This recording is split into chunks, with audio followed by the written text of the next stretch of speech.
할렐루야. 사랑하는 여러분 반갑습니다. 오늘 이 밤에 하나님께서 우리에게 하나님의 영광을 보게 해주시고 주의 백성들이 마땅히 품어야 할 소망을 얻게 하시는 복된 시간 되기를 주의 이름으로 축원합니다. 하나님 우리에게 용기를 좀 주셨으면 좋겠습니다. 이 험한 세상 살아갈 때 이 복음을 전하면서 하나님의 백성으로 예수의 제자로 살아갈 때 우리에게 반드시 용기가 필요한 줄 믿습니다. 오늘 말씀 가운데 또 기도할 때 성령의 은혜 속에서 우리에게 필요한 힘과 위로와 또 용기와 소망을 부어주시기를 주의 이름으로 축원합니다. 바울이 아레오바고 그 연단에서 재판장이죠. 거기서 그의 말씀을 마칠 때 설교를 어떻게 마무리 짓느냐면 예수 그리스도의 죽으심과 부활을 그가 이야기하고 설교를 마칩니다. 여러분이 알고 있는 예수님의 부활은 무엇입니까? 사도 바울이 이 아덴 사람들에게 부활에 대해서 말씀하기를 하나님이 십자가에서 죽으시고 부활하신 예수 그리스도를 이미 오래전부터 정하셨는데 그 사람을 통하여서 하나님이 이 땅에 심판하실 날을 작정하셨느니라 그렇게 말했어요. 예수가 심판자가 되는 증거가 무엇이냐? 그것이 바로 부활이다. 그게 부활의 아주 중요한 의미가 되는 것입니다. 그렇기 때문에 하나님이 명령하여 다 회개하라 하셨나니 이것이 그의 설교의 결론이었어요. 십자가, 부활, 회개, 심판 이것이 복음의 핵심인 것입니다. 그런데 여러분 우리 교회만 다니셔서 잘 모르실 수 있는데 십자가와 부활 그리고 회개와 심판 이런 개념들에 대해서 갈수록 듣기 어려운 시대가 되었습니다. 많은 사람들은 말할 것도 없고 이렇게 말씀드리면 참 제가 죄송할 때도 있지만 많은 목사님들도 회개나 심판에 대해서 굉장히 거부감을 갖고 있는 그런 분들도 계십니다. 여러분 그것은 에피쿠로스 학파 사람들이 갖고 있는 것과 똑같은 것이에요. 심판에 대해서 말하지 않아요. 그것 때문에 인생이 불행해졌다 생각하죠. 그러니까 결국은 어디까지 가요? 하나님은 없다까지 가는 것이에요. 교회가 갈수록 그 길로 가고 있다는 것입니다. 이 세상에서 즐길 거리가 이렇게 많은데 누가 심판에 대해서 생각하겠습니까? 그러니까 그 아덴에서 듣는 사람들이 대부분의 사람들이 바울이 전한 이 설교를 듣고 조롱했다고 그랬어요. 비방하고 하나님이 그들을 불쌍히 여기셔서 주신 그 구원의 기회를 그들은 날려버렸다는 것입니다.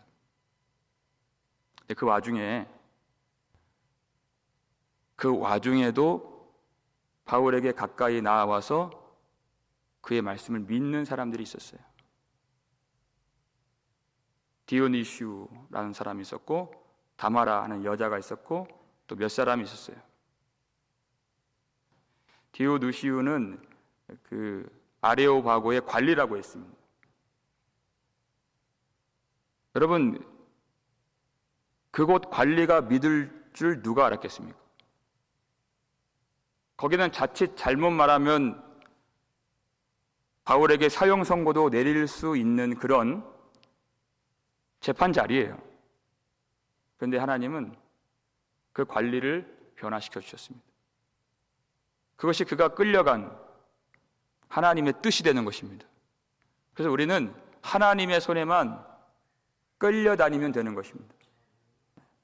어저께 참 반가운 연락을 들었어요. 우리 교회 전도부가 있는데 목사님, 우리 교회 전도부 다시 일어나야 되겠습니다. 이제 팬데믹 이후로 그 모임이 멈춰졌죠. 다시 일어나야 되겠습니다. 그러면서 저에게 연락을 해주셨어요. 이번 주일부터 이제 임원진들이 모여서 이제 회의하고 그 모임을 이제 갖겠다. 그 말씀을 주셨어요. 하나님 주신 마음이죠. 우상이 가득한 그 땅에서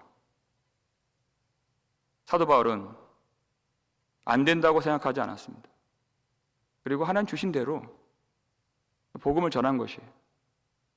그러니까 하나님이 구원하시기로 작정하신 그 영혼들이 돌아오게 되는 것입니다.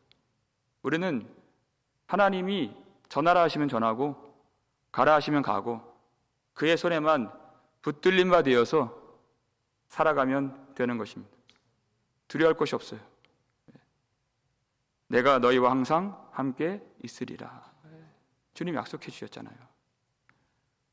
바울이 다시 주의 손에 이끌린 바 되어서 고린도라는 도시로 가게 됩니다.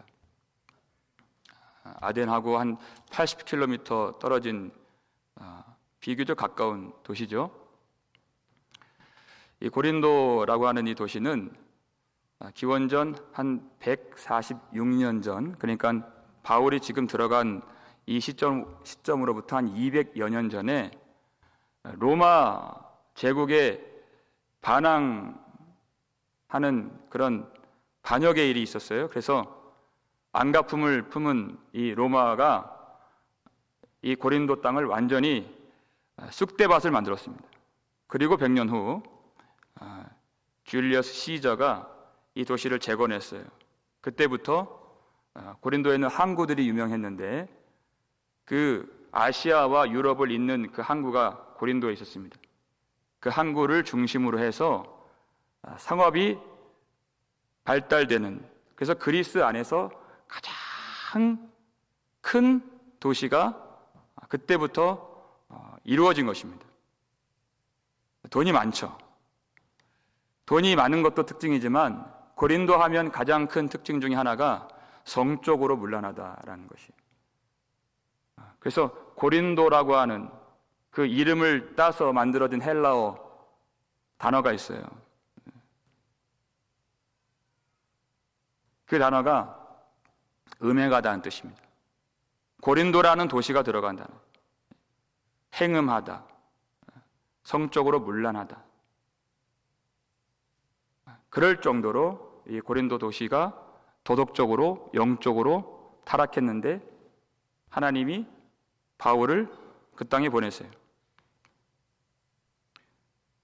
그 영적으로 어둡고 죽어진 그 도시에서도 하나님이 하나님의 백성들을 살려내시겠다는 것입니다. 돌아오게 만드시겠다 해서 보내주신 것이죠. 거기서 신실한 하나님의 백성들을 만나게 됩니다. 2절 말씀을 보시면 읽겠습니다. 아굴라라 하는 본도에서 난 유대인 한 사람을 만나니 글라우디오가 모든 유대인을 명하여 로마에서 떠나라 한 고로 그가 그 안에 브리스길라와 함께 이달리아로부터 새로 온지라. 바울이 그들에게 가매. 아굴라와 브리스길라, 이 부부를 만나게 되죠. 바울의 귀한 동역자가 되는 이 두 사람, 남편은 아굴라인데 유대인이에요. 근데 유대 땅에서 태어난 것이 아니라 일찍이 그의 부모가 이민을 간 거죠. 소아시아 그 위에 있는 지역, 그 북해 근처를 본도라고 해요. 거기서 태어난 이민자 2세가 바로 아굴라입니다. 그러다가 이제 이탈리아 로마로 가서 살게 되었는데 아마 거기서 결혼을 한 것으로 보여져요. 그런데 이 지역 고린도로 오기 직전에 어떤 사건이 있었느냐면 로마에 유대인들끼리 서로 폭동이 일어났어요. 유혈 사태가 일어나서 글라우디오 황제가 로마 시민권이 없는 유대인들을 다 추방시켰습니다. 그러니까 나와야 했던 상황이었어요. 그런데 이 브리스길라라고 하는 이 여인이 어디 출신인지 정확하게 알 수는 없지만 그 이름을 보고 추정할 수 있는 바는 아마 로마의 시민권을 갖고 있는, 더군다나 로마의 귀족 출신으로 보여져요. 이름이 그렇게 나타나요. 지금 남편은 쫓겨나서 로마를 떠나야 되는 추방당한 상황이에요. 그런데 하나님이 짝지어 주신 것을 사람이 나눌 수 없는지라 하셨죠? 이 여인이 자기 남편을 따라서 자기 시민권이 있지만 남편과 함께 다시 새로운 이 삶의 터전으로 간 것입니다. 로마 황제의 추방 명령이 떨어져서 떠난 길이지만 그 속을 좀 들여다보니까 그 속에는 하나님의 복음의 일꾼으로 쓰시고자 하시는 부르심이 그 추방 명령 속에 들어가 있었다 하는 것이에요. 사람이 알 수 없습니다. 여러분, 이 아굴라와 브리스길라 이 두 사람이 얼마나 신실하게 바울과 함께 하나님의 나라를 위하여서 섬겼는가. 바울이 아주 여러 차례 그들에게 문안하라 이렇게 얘기를 해요. 아주 여러 차례. 그 중에 한 구절이에요. 로마서 16장 4절 보면 3절에서 문안하라 그래요. 이 두 사람에 대한 내용입니다. 읽겠습니다. 그들은 내 목숨을 위하여 자기들의 목까지도 내놓았나니 나뿐 아니라 이방인의 모든 교회도 그들에게 감사하느니라. 이들이 얼마나 신실한 주의 종들이며 하나님의 백성인가. 바울이 사역을 하면서 바울의 목숨 노리는 사람을 숱하게 만났죠. 그런데 그런 사람들만 만난 것이 아니에요. 바울을 위해서 자기 목숨까지도 내놓을 수 있는, 그렇게 주님이 우리에게 그렇게 해주셨죠. 주님이 십자가에서 자신을 버리실 정도로 우리를 사랑해 주셨는데 그 그리스도의 마음을 가지고, 그 주님의 사랑을 가지고 바울을 그렇게 사랑하고 또 위로하고 또 섬기면서 함께 복음을 전했던 사람들이 아굴라와 브리스길라다 하는 것이에요. 여러분, 이 두 사람 어떻게 만났습니까? 바울이 당장 고린도 가서 먹고 살 길이 막막하니까 일하려고 간 거예요. 생업이 같은지라 그랬어요. 바울이 그 천막 만드는 그 기술이 있어서 천막 만드는 사람 찾다가 그렇게 우연히 만난 것이. 그러니까 우리가 볼 때는 우연이지만 하나님의 섭리죠. 일하려고 찾다가 평생에 서로 위해서 목숨을 주기까지 사랑한 복음의 동역자를 만나게 되었다. 여러분, 하나님이 우리의 모든 형편을 주관하시고 우리의 모든 길을 인도해 주신다는 것입니다. 거기서 그런 동역자를 만날지 어떻게 알았겠어요? 여기서 재밌는 것은 바울도 복음을 전하면서 동시에 먹고 살 궁리를 안 할 수 없었다 하는 것이. 당장 돈이 필요했어요. 그래서 천막 만드는 일을 하지 않을 수가 없었다는 것입니다. 물론 당시에 복음 전하는 사람들도 교회가 후원해주는 헌금을 통해서 생계를 유지했죠. 바울이 그것을 알았어요. 그리고 바울도 그렇게 해왔습니다. 고린도전서 9장 14절 보면 주께서도 복음을 전하는 자들이 복음으로 말미암아 살리라 명령하셨느니라 그랬어요. 그러니까 사역자들은 복음으로 말미암아 먹고 살아야 된다. 주님이 그렇게 명령하셨다. 그러나 나는 나의 권을 쓰지 않는다. 그렇게 이야기가 진행되죠. 평소에는 교회 후원을 받았어요. 그래서 데살로니가에 있을 때 아주 짧은 기간 있었어요. 근데 그때에도 빌립보 교회에서 2번이나 헌금을 보내주어서 내가 생활을 했다라고 성경에서 기록하고 있죠. 그런데 유독 이 고린도 땅, 상업이 발달해서 다른 도시들보다 돈이 훨씬 많이 있는 이 땅에서는 후원을 받지 않아요. 왜냐하면 복음 때문에.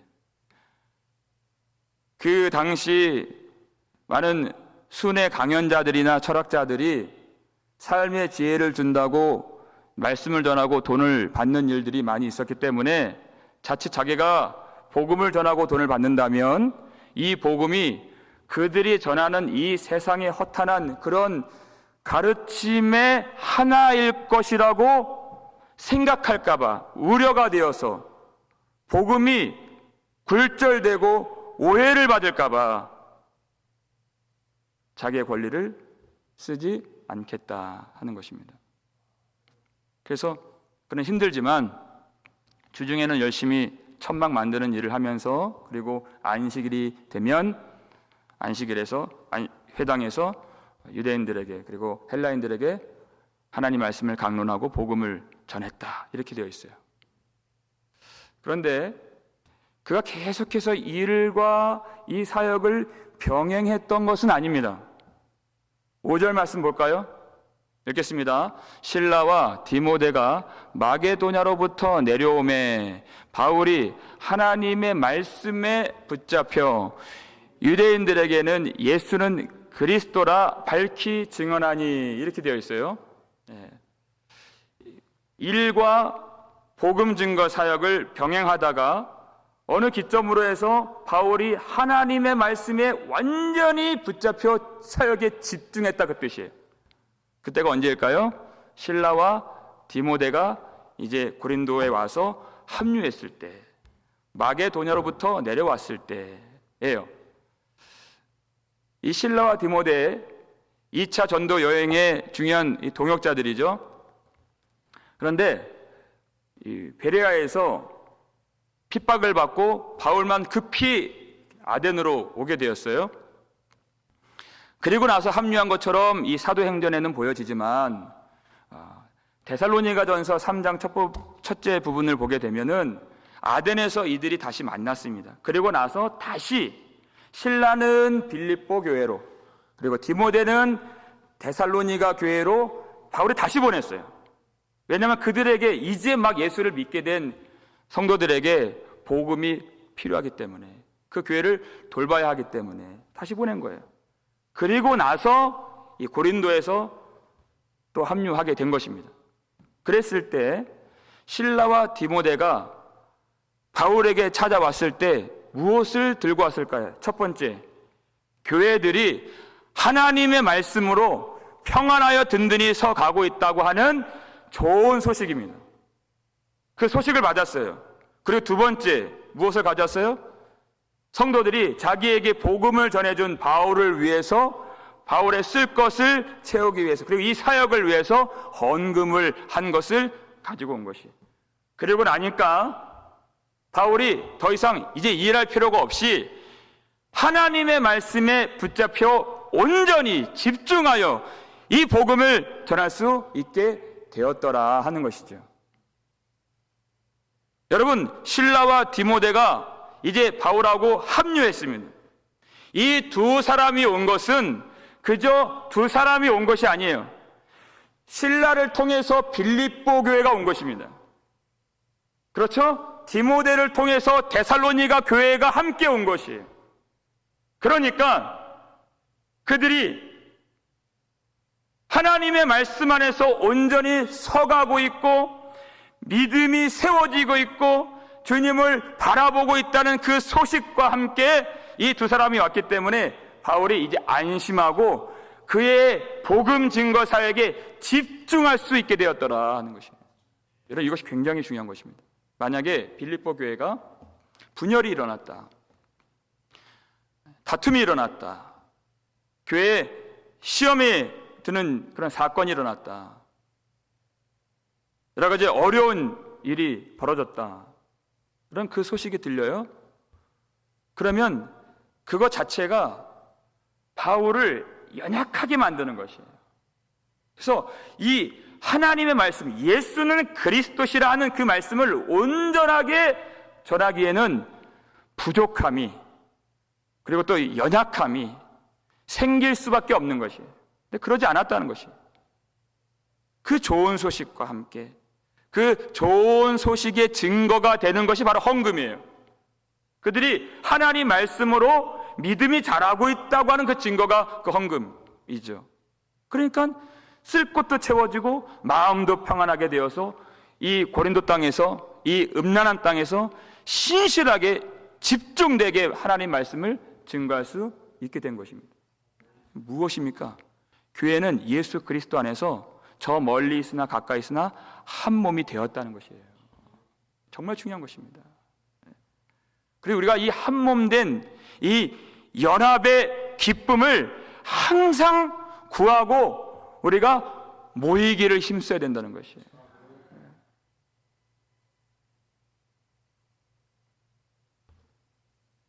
히브리서 10장 24절 보니까 서로를 돌아보아 사랑과 선행을 격려하고 모이기를 힘쓰라 그랬어요. 우리가 모이기를 힘쓸 때 각자 하나님 앞에서 우리에게 주신 본분을 깨닫고 사명 잘 감당하고 있어야 할 그 자리를 지키면 여러분, 교회가 빛을 드러낼 수가 있는 것입니다. 우리가 함께 그 사역에 집중할 수 있는 것입니다. 서로가 서로에게 염려가 되지 않고 서로가 서로에게 힘이 되고 위로가 되고 또 기쁨이 되고 소망이 되는 그런 교회가 되어야 한다는 것이에요. 여러분, 우리가 첫 번째 우리의 본분이 무엇입니까? 하나님을 예배하는 것이죠. 제가 단위에 딱 섰는데 대부분 그 예배마다 앉으시는 그 자리에 앉아요. 어떨 때는 뭐 자리를 옮기실 때가 있어요.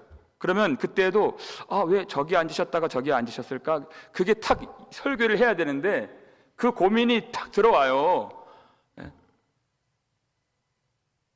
아니, 그거는 약과죠. 뭔가 더 추워서 그럴 수도 있고 뭔가 이유가 있겠지. 근데 딱 그 자리에 앉아 계셔야 되는데 또 그 요일에 또 계셔야 되는데 요일마다 다 알잖아요, 제가. 근데 탁 나오지 않아요. 왜 안 나오셨을까? 지금 말씀을 전해야 되는 딱 그 타이밍인데.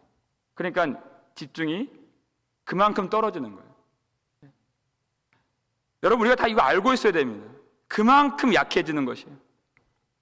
그래서 어떤 지혜로운 분들은 그렇게 말씀하세요. 먼저 예배 드리기 전에 목사님, 제가 이번 목요일부터 금요일까지 어떠한 일이 있습니다.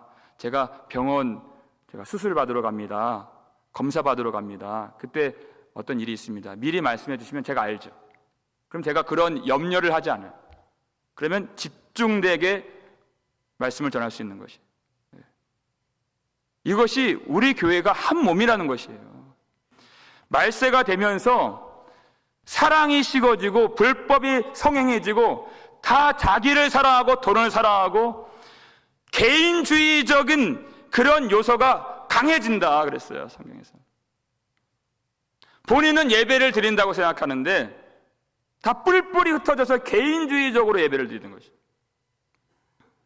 하나님이 원하시는 예배가 아닙니다. 성령이 하나 되게 하신 것을 힘써 지키라는 것이에요. 힘을 써야 된다는 것이에요. 이 하나됨이 어떻게 이루어진 하나됨입니까? 예수 그리스도께서 십자가에서 피 흘리신 것이에요. 그 십자가의 은혜를 알고 그 부활의 권능을 아는 사람이 어떻게 내 마음대로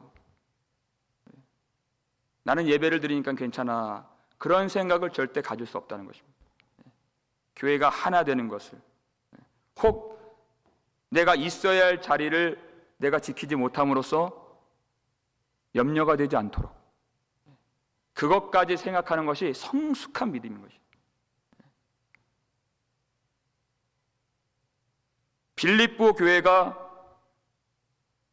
신라와 함께 연합하고 데살로니가 교회가 디모데와 함께 연합할 때 그때 고린도 교회의 부흥이 일어났어요. 절대 각자가 아닙니다. 성령 안에서 하나님이 이미 한 몸이 되게 하셨어요. 우리 그것을 알아야 됩니다. 우리 한 구역 하나하나 그리고 선교회 하나하나, 여러분, 그것은 개별적으로 떨어져 있는 그런 지체가 아닙니다. 이미 성령 안에서 하나 되게 만들어 주신 것이, 어느 한 부서가, 어느 한 구역이 힘을 얻고 회복이 되면 우리 교회가 다 힘을 얻게 되는 것이, 그렇기 때문에 우리 한 사람 한 사람이 중요한 것입니다. 왜냐하면 그렇게 서로 돌아보지 않고 연합되지 않고 사랑하지 않고 위로하지 아니하면 이 험한 십자가의 길 걸어갈 수가 없어요.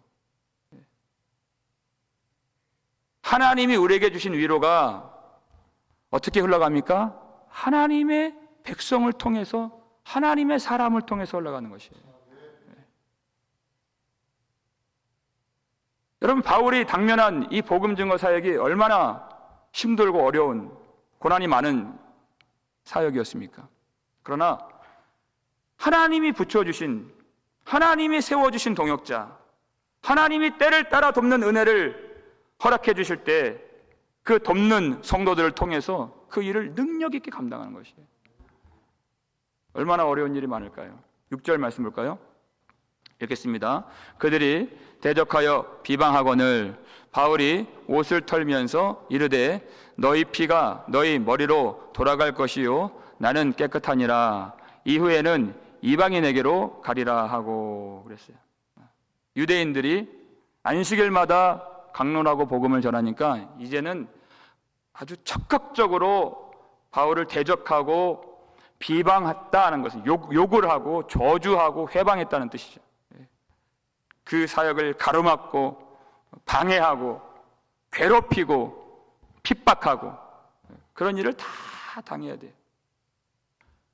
그러니까 우리가 하나 되는 것이 얼마나 중요합니까? 그런데 바울이 이때 어떻게 했어요?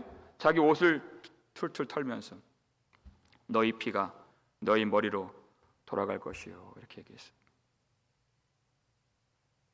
여러분, 이것까지가 복음 증거입니다. 여러분, 우리가 복음을 증거한다는 것은 이건 우리의 예수 그리스도의 제자된 책임인데, 이 책임이 어디까지냐? 그 사람을 구원받게 하는 것이 우리의 책임이 아닙니다. 그건 우리의 소관이 아니죠. 그건 우리가 몰라요. 우리의 책임은 복음을 전하는 것이에요. 그 반응이 무엇이 돌아올까는 우리의 책임이 아니에요. 우리가 할 수도 없어요. 그런데 복음을 전하는 입장에서 사람의 영광을 취하기 쉬운데 어떻게 돌아오기를 원해요? 칭찬으로 돌아오길 원하고 좋은 반응으로 돌아오길 원하고. 그렇죠? 한 좋은 반응이 낫지 핍박받는 게 좋겠어요? 그러니까 사람의 영광을 취하게 돼요. 기도하지 않으면, 십자가 붙들지 않으면 그렇게 돼요. 그러나 하나님이 우리에게 맡겨주신 그 책임은 그것이 아니라 듣든지 아니 듣든지 전파라는 것이에요. 그 반응이 아니에요. 있는 그대로를 전하라 그랬어요. 예수님이 만일 그들이 너희를 영접하지 아니하거든 너희 발에서 먼지를 떨어버려서 그것을 증거로 삼으라 그랬어요. 바울이 그대로 한 것이에요.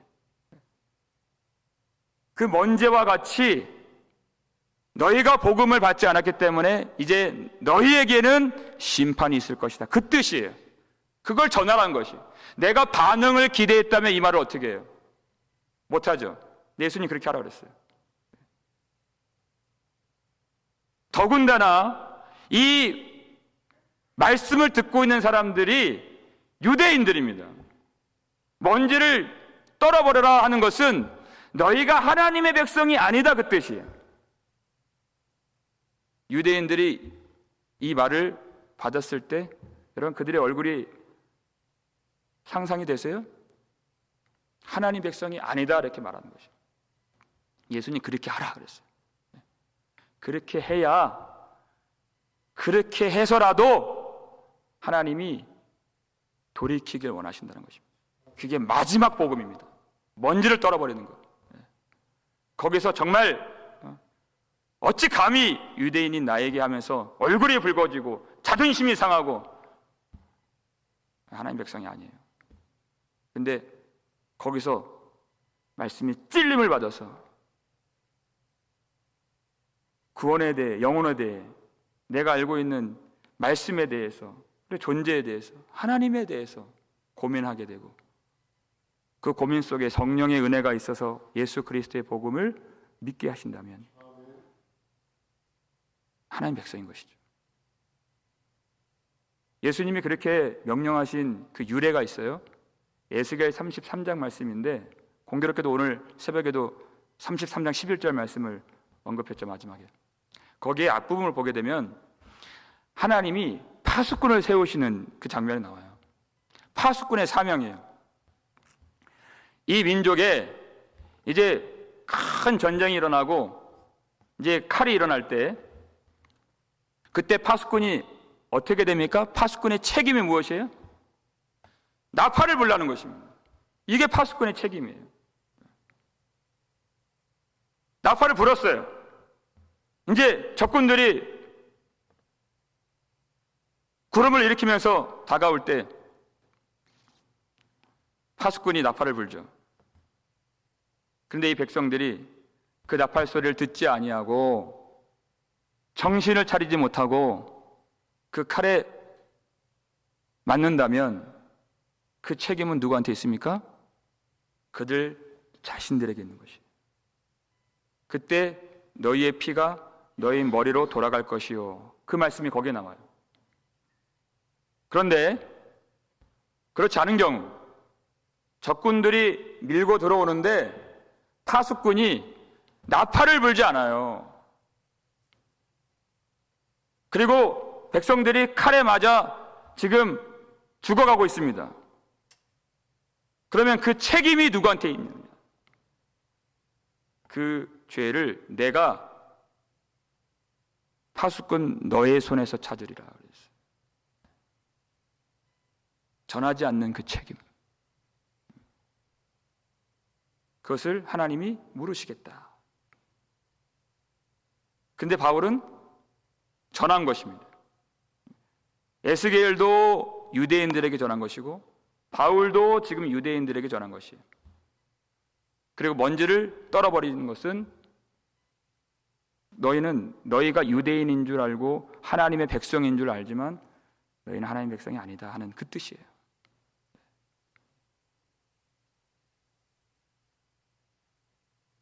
바울이 한두 번 말씀 전해서 지금 이렇게 먼지를 털어버린 것이 아닙니다.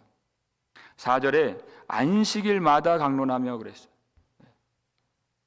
안식일마다 강론했다고 하는 이 동사는 날마다 지속적으로 반복적으로 그렇게 했다는 그런 내용의 동사예요. 그들이 예수는 그리스도라고 하는 그 복음을 듣고 얼굴이 울그락불그락 하는 것을 바울이 참아가면서 오래 참으면서 회개를 촉구하고 복음을 전했던 것입니다. 그런데 이 유대인들이 비방하고 모욕하고 또 반역하면서 바울을 쫓아버린 것이죠. 바울이 더 이상 말씀을 전할 곳을 전하지 못하게끔 복음 증거의 현장을 그가 잃어버리게 된 것입니다. 그러면서 바울이 하는 말이 내가 이후로는 이방인에게로 가리라 이렇게 얘기했어요. 바울은 유대인들이 박해한 그 상황 속에서 하나님의 뜻을 발견했다는 것입니다. 이제 복음 증거의 현장을 잃어버리고 복음의 문이 막혀버렸는데 그 상황이 복음 증거의 문이 막힌 것이 아니라 하나님이 새로운 길을 열어주셨다는 것을 깨닫게 된 것이에요. 그래서 이방인에게로 가리라 이렇게 얘기를 한 것이죠. 여러분, 우리의 삶에 길이 막힐 때가 있습니다. 여러분, 그것은 길이 막힌 것이 아닙니다. 하나님이 다른 길로, 새로운 길로 열어주신 것이에요. 그러니까 인간적으로 생각하면 굉장히 낙심될 일이에요. 유대인들이 얼마나 극렬하게 핍박을 하는 사람들입니까? 그거 자체가 힘들죠. 그런데 하나님이 어디에 길을 열어주셨는가? 회당 바로 옆에 살고 있는 디도, 유스도, 이 경건한 이방인의 마음에 문을 열어주셨어요.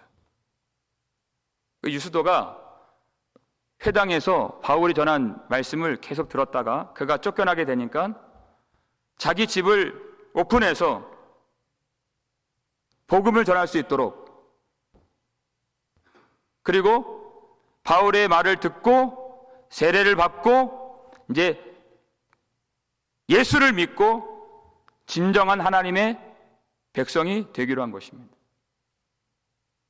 그런데 그때 하나님이 정말 놀라운 만남을 또한 예비하셨어요. 8절 말씀 볼까요? 읽겠습니다.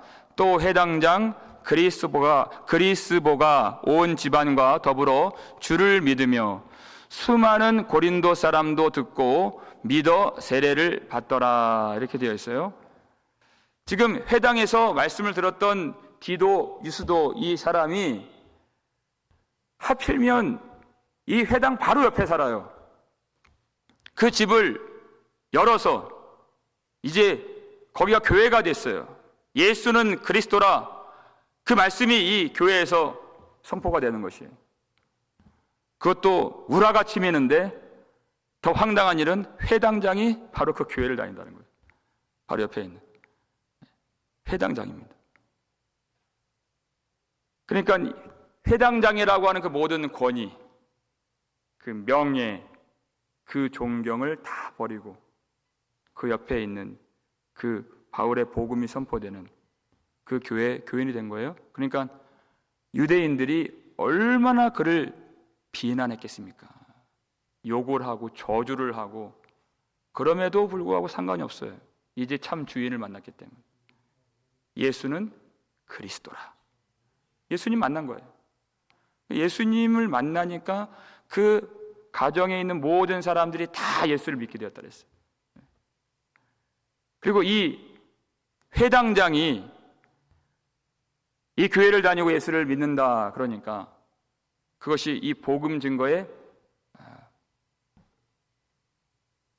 촉매자가 되었어. 수많은 고린도 사람들이 나와서 복음을 듣고 예수를 믿더라. 놀라운 하나님의 성령의 역사가 그 땅에 일어나게 된 것입니다. 여러분, 그럴수록 바로 옆에 있는 그 회당에 있는 유대인들이 아주 극렬하게 반대하고 핍박을 했을 것입니다. 그러니까 바울이 점점 거세지는 위협 속에서 과연 이 땅에서 복음을 전할 수 있을까? 계속 이 사역을 감당할 수 있을까? 그런 고민 속에서 그가 하루는 밤중에 기도를 드려요. 그때 하나님이 환상 중에 이 말씀을 하시죠.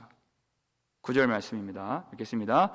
두려워하지 말며 침묵하지 말고 말하라 하는 것이, 하나님이 바울의 근심을 아시고 또 바울의 고민을 아시고 바울의 눈물을 아시고 또 그의 약함을 아시며 하신 말씀입니다.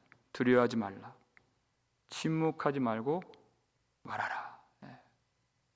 바울도 여러분 고린도전서 2장 보면 심히 두려웠다 그랬어요. 이 고린도 땅에서, 이 음란한 땅에서 심히 두렵고 내가 너희 앞에서 떨었노라 그러죠? 그랬어요. 당당해 보였지만 그의 마음속에 참 자기 스스로 이길 수 없는 그 두려움, 그리고 그 부담감, 그리고 어려움, 낙심됨, 그것이 있었는데 하나님은 그것을 아시고 두려워하지 말라, 침묵하지 말고 말하라. 왜냐하면 그것은 바울 자신이 하는 일이 아니었기 때문에. 우리가 두려워할 때가 있죠. 우리는 그 이유도 알아요. 내가 하려고 하기 때문에. 내가 하는 것이 아닌데 알고는 있지만 자꾸만 내가 나와요. 두려움이 생겨요. 그러나 우리가 그렇게 할 필요가 없는 것이, 이 일은 하나님의 일이요 하나님이 우리와 함께 하신다는 것입니다. 그게 우리가 두려워하지 말아야 할 이유예요. 10절 말씀 볼까요? 읽겠습니다.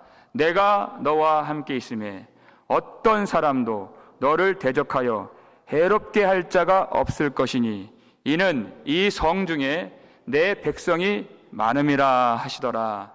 아멘. 내가 너와 함께 있음에 하는 것이, 하나님이 함께 하시는데 누가 이 복음을 전하는 바울을 대적할 수가 있겠고 누가 그를 해롭게 할 수가 있겠습니까? 그런 자가 없을 것이니 그랬어요. 하나님이 하시기 때문에. 여러분, 하나님이 바울에게 사명을 맡기신 분이십니다. 하나님이 사명을 맡기실 때 그 사명자가 어려움에 처하고 위험에 빠지고 공경에 빠질 때 사명을 맡기신 하나님이 그 사람을 모른 채 하시는 하나님이 아니십니다. 외면하시는 하나님이 아니십니다. 내가 너희와 항상 함께 있으리라. 사명을 받았다 하는 것은, 우리가 복음을 전한다 하는 것은 하나님이 항상 함께 하신다 그 뜻이에요. 우리 구주 예수님이 항상 그 곁에서 우리를 보호해 주신다 하는 그것과 똑같은 것입니다. 두려워할 것이 없는 것이에요. 우리는 우리 눈으로 하나님 보이지 않기 때문에 두려워할 때가 많이 있어요. 그런데 주님이 이렇게 말씀하세요. 이 성 중에 내 백성이 많음이라. 우리가 이 믿음을 잃어서는 안 됩니다. 아니, 정말 바울이 가는 곳마다 안 될 것 같은 지역들만 가잖아요. 빌립보에도 그런데 하나님의 백성들이 있었어요. 데살로니가에서 그 핍박을 받았지만 거기에서도 하나님의 백성이 있었습니다. 아덴, 그 우상의 도시, 거기에도 하나님의 백성이 있었어요. 이 음란의 도시, 이 문란한 도시에도 하나님의 백성이 아주 많이 있었습니다. 여러분, 하나님이 우리와 함께 하실 때 하나님이 오늘 이 밤에 우리에게 소망을 주시기를 주의 이름으로 축원합니다.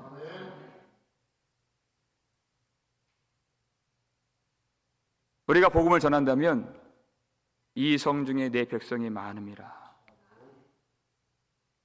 그 하나님의 백성들까지 보게 하시고 하나님 만나게 하시고 하나님이 붙여주시고 하나님이 세워주실 줄 믿습니다. 사탄은 자꾸 우리에게 낙심을 줘요. 안 된다고 하는 그런 생각을 줘요. 사람이 없다고 하는 생각을 줘요. 그렇지 않습니다. 우리가 보지 못할 뿐이지 이 성 중에 하나님이 구원하시기로 작정하신 주의 백성 많은 줄 믿으시기 바랍니다. 성령이 임하시면 우리가 이 시대에도 하나님이 일으키시는 부흥을 꿈꿀 수 있는 것이에요. 우리에게 달린 것이 아니기 때문에 우리가 경험이 많든지 적든지 나이가 많든지 적든지 능력이 있든지 없든지 교회가 크든지 작든지 그건 전혀 상관이 없는 것입니다. 하나님이 역사하시면 하나님의 나라를 볼 줄 믿는 것입니다. 그가 고린도 땅에 오지 않았더라면 평생의 그 동역자, 자기 목숨까지도 내어 주려 했던 그 아굴라와 브리스길라 보지 못했을 것이에요. 이 고린도 땅에 나가지 않았더라면 그 디도 유스도 자기의 집을 교회로 하나님 앞에 봉헌한 그 귀한 주의 백성 만날 수가 없습니다. 이 땅에 오지 않았더라면 그 회당장 그리스보, 그가 회심하고 그 가정이 예수를 믿는 그 놀라운 영광의 역사를 볼 수가 없었을 것입니다. 여러분, 전도에는 절대 실패가 없습니다. 나가면 있는 것입니다. 그 성에 하나님의 백성이 많은 줄 믿으시기 바랍니다. 우리가 하는 것이 아닙니다. 내가 너와 함께 있어 말씀하세요. 두려워할 것이 없는 것입니다. 우리가 두려워하지 말고 하나님이 주신 사명자로서 하나님이 늘 우리와 함께 하심을 믿으며 우리가 가는 곳에 주의 백성이 많음을 우리가 기억하며 예수는 그리스도라 이 복음을 전하기에 부족함이 없는 날마다 주님과 동행할 수 있는 저 여러분 되시기를 주의 이름으로 축원합니다.